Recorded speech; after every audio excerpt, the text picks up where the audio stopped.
नमस्कार जय हिंद दोस्तों, स्वागत है आप सभी का आपके अपने परिवार अभय स्टॉक में। मैं हूं आप सभी के साथ अभय यादव। साथियों, ईरान, इजराइल और अमेरिका के इस युद्ध में अब पूरा युद्ध ही पलट कर रख दिया है ईरान ने।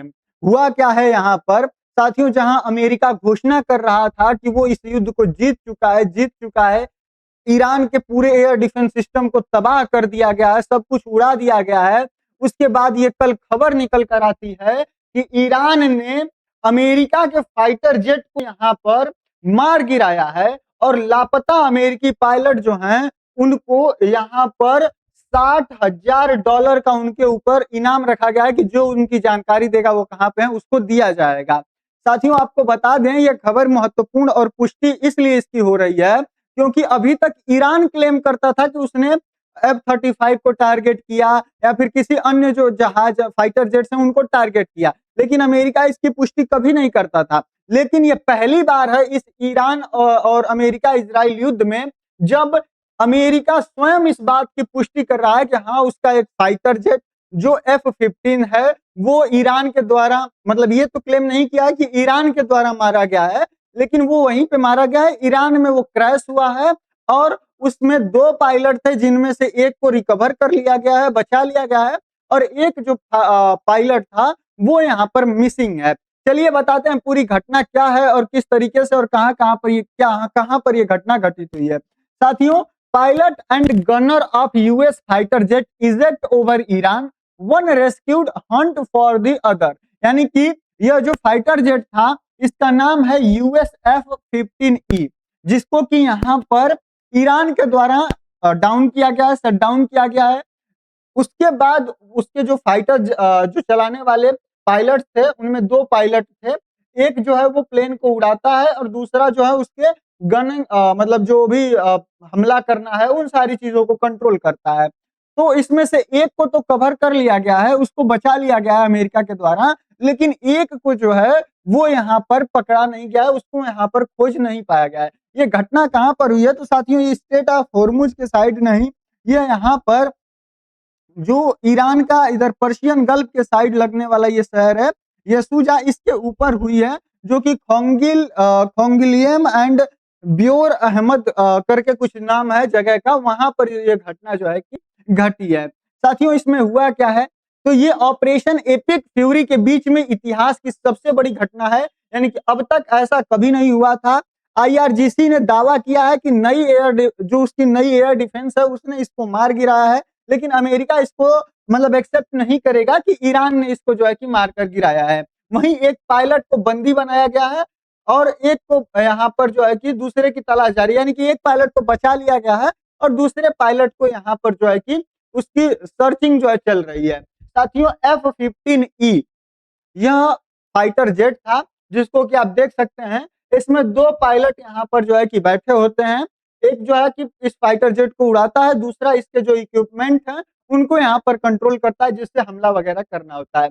ये क्रैश के साइड से जो है कि फोटो आई, इसकी मैं पुष्टि नहीं करता हूँ, लेकिन यह ईरान के द्वारा जो है कि पब्लिक की गई, जिसमें इस तरीके की इमेज दिखाई गई, जिससे यह पहले तो ईरान ने दावा किया कि यह F-35 है, उसको इसने मार गिराया है, लेकिन उसके बाद से जब इसके टेल पर मतलब ये सारी चीजें देखी गई और इसमें कहीं नंबर आपको दिख रहे होंगे, वो सारी जो ये नंबर वहां पर दिखा था, ये सारी चीजें, जिसके वजह से यहाँ पर ये पुष्टि हुआ कि नहीं, जो ये फाइटर जेट है यह F-15E है। F-15E और जो F-35 है, इसके बीच में अंतर क्या है वो भी आगे आपको यहाँ पर बताएंगे। साथियों, ये मेरे यूट्यूब चैनल के द्वारा दिया गया, उसके एल्गोरिथम के द्वारा दिया गया डाटा है, जिसमें मुझको बताया गया है कि आपके 94.4% ऐसे व्यूअर्स हैं जो सिर्फ वीडियोस देखकर चले जाते हैं और जो सब्सक्राइब किए हुए हैं मात्र 5.7% लोग हैं। तो मैं आप लोगों से बस ये पूछना चाहता हूँ, पैसा लगता है कोई सब्सक्राइब करने का, या फिर आपको सब्सक्राइब करने की वजह से किसी भी प्रकार की दिक्कत हो जाती है?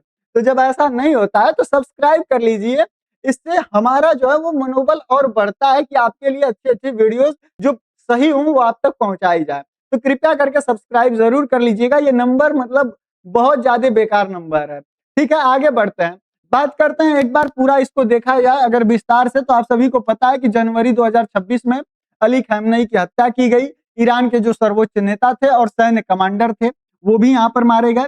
28 फरवरी 2026 को ऑपरेशन एपिक फ्यूरी के नाम से अमेरिका और इजराइल ने मिलकर यहाँ पर ईरान पर बड़ा हवाई हमला किया। 2 मार्च 2026 को फ्रेंडली फायर कुवैत में 3 F-15E क्रैश हुआ। यानी कि कुवैत ने F-15E जो फाइटर जेट है इसको पहले मार कर गिरा दिया था, कुवैत ने ही मार दिया था। बाद में इसको बताया गया कि कुवैत ने जो है फ्रेंडली फायर में, यानी कि उसको नहीं पता था कि ये अमेरिका के हैं और गलती से इनको जो है कि मार दिया गया। 3 अप्रैल 2026 को ईरान ने F-15E जिसको कि कुवैत ने पहले मारा था 3 को, उसको में से एक को यहाँ पर मार गिराया। और युद्ध में यह पहली बार हुआ जब अमेरिकी जेट ईरानी धरती पर यहाँ पर ध्वस्त हुआ, यानी कि ईरान की अंदर जो है, ईरान के सीमा के अंदर यह जो है कि गिरा। साथियों, ट्रंप ने कहा था कि हम ईरान की को जीत चुके हैं और लेकिन जमीनी तस्वीरें यहाँ पर बिल्कुल जो है वो अलग दिखाई दे रही हैं इसके बाद। अब बात करें जो ये घटना हुई है इसके बारे में, तो देखिए IRGC जो कि ईरान का अपनी सेना है, उसने F-15 इसको स्ट्राइक में करके, मतलब इसका नाम है F-15E स्ट्राइक ईगल, इसका जो पूरा नाम है फाइटर जेट का, इसको दक्षिण मध्य ईरान में मार गिराया है। इसमें 2 क्रू मेंबर थे, जो एक था वो पायलट था और एक वेपन सिस्टम ऑफिसर जिसको कहा जाता है, यानी कि जो हथियार हैं उनको वो ऑपरेट करता है। इसमें एक क्रू मेंबर को यूएस ने बचा लिया है सुरक्षित, दूसरा संभवतः ईरान की हिरासत में है। लेकिन ईरान ने यहाँ पर पहले तो इसको क्लेम किया था कि उसने इस जो जेट क्या कहते हैं, जो पायलट है उसको पकड़ लिया है, लेकिन बाद में इसने डिक्लाइन कर दिया और उसके आगे आपको बताएंगे कि ऐसा उसने क्यों किया है।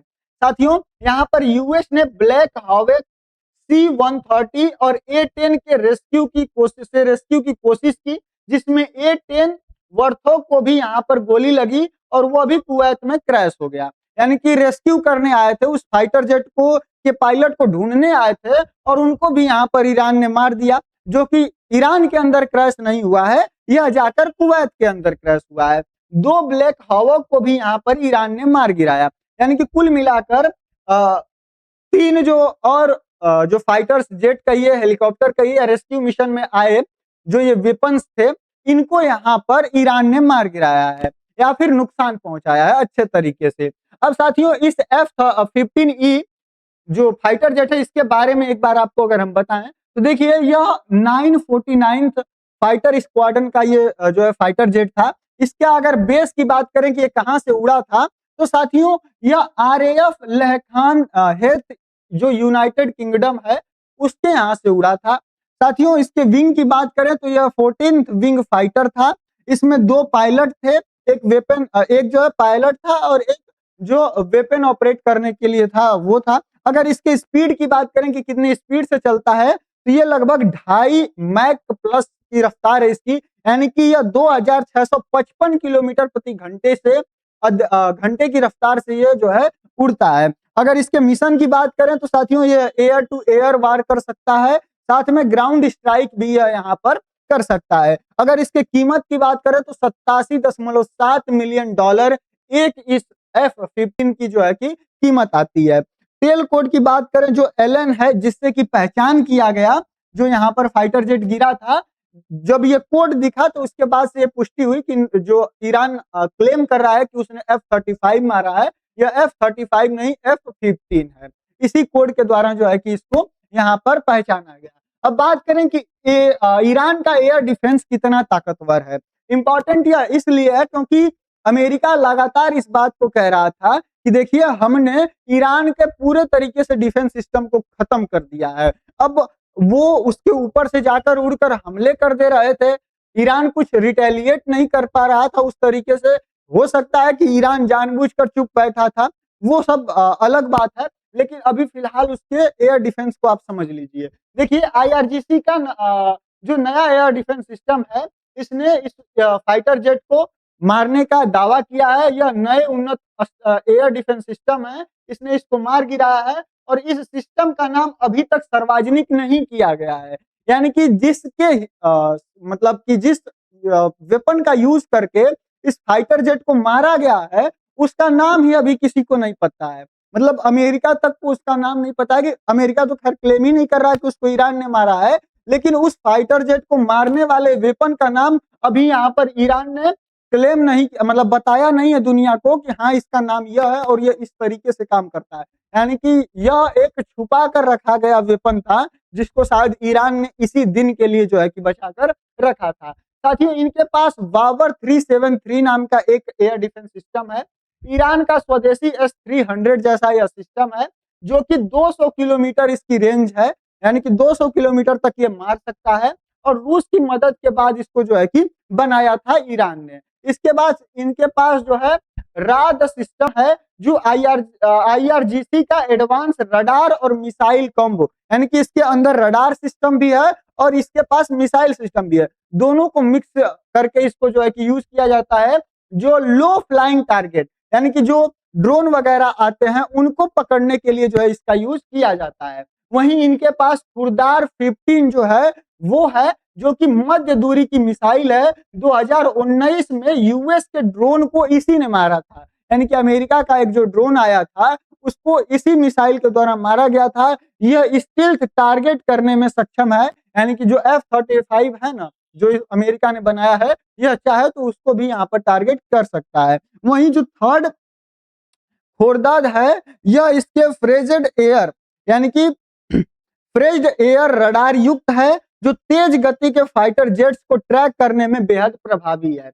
यानी कि कितना ही स्पीड से आने वाले फाइटर जेट हों, उनको इसके द्वारा जो है वो ट्रैक किया जा सकता है। साथियों, ट्रंप ने कहा था कि ईरान का रडार 100% खत्म हो चुका है, ध्वस्त हो चुका है, लेकिन F-15E का मारा जाना इस दावे को झूठा साबित यहाँ पर कर रहा है कि ट्रंप जो यहाँ पर दावा कर रहे थे वो पूरी तरीके से झूठ था। साथियों, यहाँ पर देखिए ये हेडलाइंस बनी थी कि जो फाइटर मतलब हेलीकॉप्टर्स यहाँ पर आए थे अमेरिका के सर्च मिशन में, इस जो पायलट को खोजने के लिए, वो भी यहाँ पर मारे गए हैं, उनको भी जो है ईरान ने टारगेट किया है।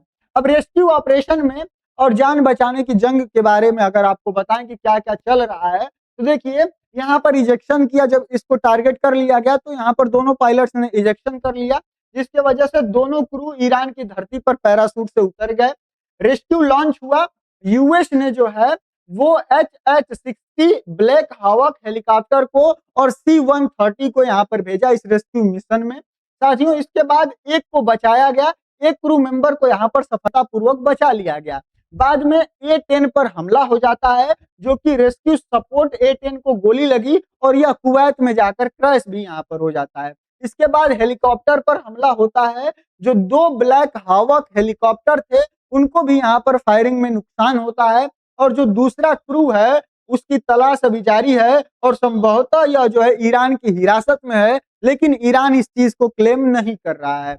ईरान ने उल्टा जो है $60,000 का, मतलब $60,000 का इनाम घोषित कर दिया है कि जो भी इस क्या कहते हैं पायलट की जानकारी हमको देगा कि ये कहाँ पर है, हम उसको इतना जो है कि इनाम देंगे। यहाँ पर आप देखिए, Iran announce $60,000 botany for American pilots after shooting down jet, यानी कि जो यह पायलट गिरा है उसको खोजने में जिस भी व्यक्ति को उसके बारे में जानकारी मिलेगी, जो भी उसको ईरान को सौंपेगा या बताएगा, उसको ईरान $60,000 जो है वो पे करेगा। अब इसके पीछे ईरान की कई रणनीति हो सकती है।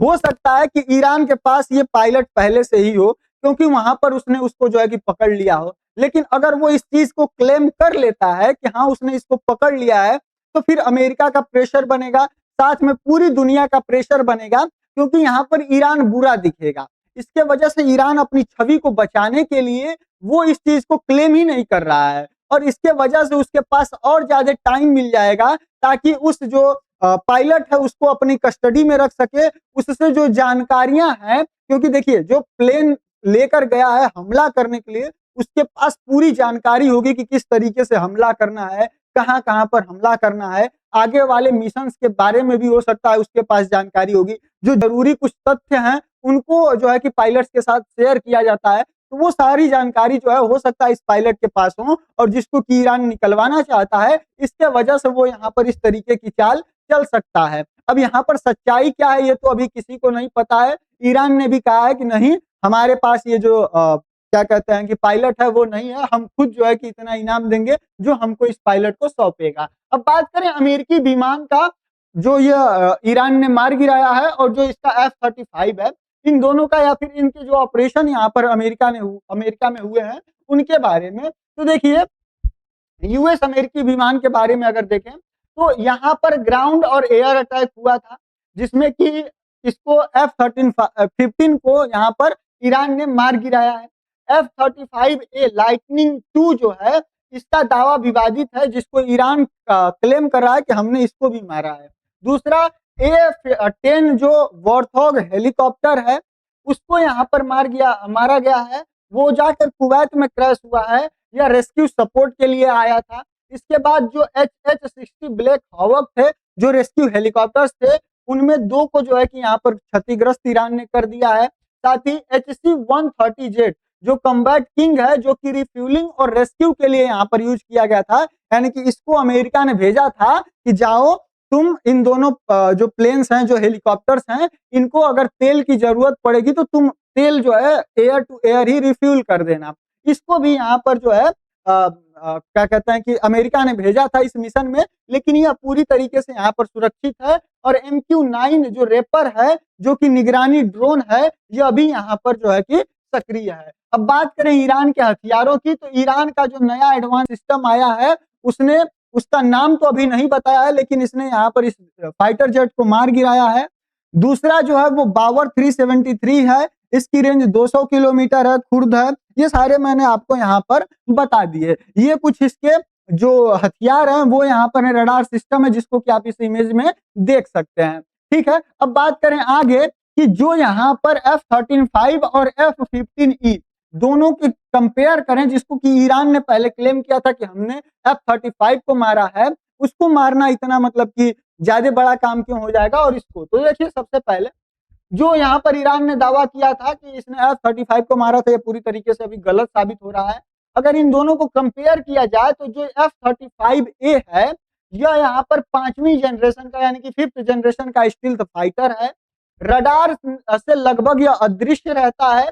इसकी कीमत की बात करें तो 82 से लेकर $100 मिलियन तक इसकी कीमत आती है। यह सिंगल सीट है, यानी कि एक पायलट ही इसको जो है कि सारी चीज इसके ऑपरेट कर सकता है। और ईरान का दावा है कि उसने इसको मारा था, लेकिन मलबे में इसका सबूत नहीं मिला, जिसके वजह से यह दावा यहाँ पर गलत साबित हुआ। अब जो यहाँ पर जिसको जो गिरा है वास्तव में F-15E, इसके बारे में बात करें तो यह 4th जनरेशन का डुअल रोल फाइटर है, जिसमें 2 क्रू होते हैं, एक पायलट और एक वेपन ऑफिसर। दूसरा, अगर इसकी कीमत को देखें तो यह $87 मिलियन होती है। वहीं यह 494th FSRAF लेखांत से जो है कि यह चला था। एलन टेल कोड है इसका, और विशेषज्ञों ने मलबे से इसकी पुष्टि की है कि हाँ, यही फाइटर जेट यहाँ पर गिरा था। साथियों, विशेषज्ञों ने इसके बारे में यहाँ पर जानकारी दी और सारी चीजों की यहाँ पर पुष्टि हो गई। अब बात करें कि राजनीतिक प्रभाव और ट्रंप की मुश्किलें यहाँ से बढ़ गई हैं। साथियों, ट्रंप का बयान था इससे 48 घंटे पहले ये चीज होने के कि हमारी सेना ने ईरान को पूरी तरह से हरा दिया है। उनका रडार जो है 100% नष्ट हो चुका है और उनके पास कोई एंटी एयरक्राफ्ट नहीं बचा है, यानी कि कोई भी ऐसी मिसाइल नहीं बची है जो एंटी एयरक्राफ्ट हो, यानी कि एयरक्राफ्ट को मारकर गिरा सके। वहीं साथियों, ट्रंप की साख पर यहाँ पर धक्का लगा है, क्योंकि जब ये फाइटर जेट गिरा है तो इससे इनके दावे को झूठा साबित कर दिया है कि ईरान के पास किसी भी तरीके का रडार सिस्टम या फिर एंटी एयरक्राफ्ट जो है वो मिसाइल नहीं है। दूसरा, इजराइल ने भी यहाँ पर हमले को रोक दिया है कि यूएस जो है वो अपना रेस्क्यू मिशन चला रहा है, इसके वजह से इजराइल ने हमला करना रोका है। तेल की कीमतों में यहाँ पर उछाल आ गई है इसके वजह से। साथ ही क्योंकि यह हुर्मुज स्ट्रेट के पास ही आसपास ही है, भले ही थोड़ी सी दूरी पर है। वहीं अंतर्राष्ट्रीय कानूनों की बात करें तो ट्रंप ने पावर प्लांट ब्रिज को नष्ट करने की धमकी दी है, जो जिनेवा कन्वेंशन का उल्लंघन है। और देखिए, यहाँ पर एक ब्रिज को यहाँ पर ट्रंप ने उड़ा भी दिया है, जिसके बाद में ईरान ने धमकी दी है कि हम गल्फ के 8 ब्रिज को जो है कि उड़ाएंगे। अब देखना होगा आगे क्या होता है। साथ में यहाँ पर CSAR का भी यहाँ पर खतरा है, यानी कि रेस्क्यू ऑपरेशन खुद जानलेवा बन गया है। 3 विमान यहाँ पर जो है कि वो क्षतिग्रस्त हो चुके हैं एक को बचाने के यहाँ पर चक्कर में। वहीं ईरान का मनोबल यहाँ पर बढ़ गया है, क्योंकि ईरान की सबसे बड़ी जीत है कि युद्ध का पहला अमेरिकी जेट जो है वो ईरान की धरती पर यहाँ पर गिर गया है। अब इसका भारत पर क्या असर पड़ेगा, तो आप सभी को पता है कि क्या असर पड़ने वाला है। सारी चीजें यहाँ पर भारत की मैं मतलब सारी वीडियोज में अच्छे तरीके से आपको कई बार बता चुका हूँ। अब संभावना क्या है कि क्या क्या हो सकता है, तो हो सकता है कि राजनयिक समझौता हो सकता है कि युद्ध का और विस्तार हो जाए, या फिर गतिरोध जो है दोनों देश थक कर लास्ट में यहाँ पर मान ले कि हाँ कोई निष्कर्ष नहीं निकलने वाला है। तो कुल मिलाकर यह परसेंटेज है इनका, और कुल मिलाकर बात यही है कि राजनीतिक समझौते अगर हो जाते हैं तो ही यहाँ पर बेटर है सबके लिए। तो साथियों, जो यह एक पायलट है, यह युद्ध की पूरी दिशा को बदल सकता है, क्योंकि अगर अमेरिका ने इसको खोज लिया तब तो और बढ़िया हो जाएगा अमेरिका के लिए। और अगर इसको ईरान ने कब्जा कर लिया होगा, उसको यहाँ पर अपनी कायदे में ला लिया होगा और उसके साथ कुछ भी करता है और बाद में अमेरिका को पता चलता है, तो अमेरिका गुस्से में फिर कुछ भी यहाँ पर कर सकता है। बाकी देखना होगा आगे क्या होता है क्या नहीं। अगर आपको वीडियो पसंद आया, आपका मेरे लिए कोई राय है, सजेशन है, तो वो आप कमेंट सेक्शन में रखिए। इस मुद्दे से जुड़ी अमेरिका के आप क्या सोचते हैं, इसको भी कमेंट सेक्शन में जरूर रखिएगा कि क्या अमेरिका जो ये चीजें कर रहा है ये दुनिया के लिए सही है या फिर गलत है। क्या वो सिर्फ अपना फायदा देख रहा है या फिर वो दुनिया के लिए ये काम कर रहा है। बाकी हम मिलते हैं अगली वीडियो में किसी नए टॉपिक के साथ, तब तक के लिए जय हिंद जय भारत।